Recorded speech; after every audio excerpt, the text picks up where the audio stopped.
اگر دیکھا جائے اسلام کی نظر میں ایک طالب علم کی جہاں تک بات آتی ہے، اسٹوڈنٹ کی بات آتی ہے، تو اس کی اہمیت کیا ہے اور اس کا کیا مرتبہ ہے؟ جہاں سے دین اسلام شروع ہوتا ہے، جی، سب سے پہلی وہی جو رسول کے اوپر آئی تھی وہ کیا تھی؟ اقرا، بے شک، پڑھیں۔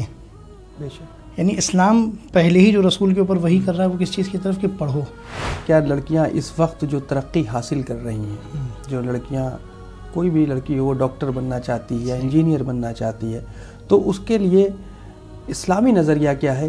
اس کے حوالے سے ہمارے خاص کر ناظرین کو بتائیں۔ اگر کوئی لڑکی ڈاکٹر بننا چاہتی ہے، انجینئر بننا چاہتی ہے، ایون پائلٹ بننا چاہتی ہے یا اور کوئی بھی بڑا کام کرنا چاہتی ہے، جو اسلام نے کہیں پر بھی روک نہیں لگائی ہے، یعنی وہ علم کی جتنی حدوں کو چاہنا چاہتی ہے، یعنی جس اونچائی پہ جانا چاہتی ہے، اسلام نہیں روکتا ہے۔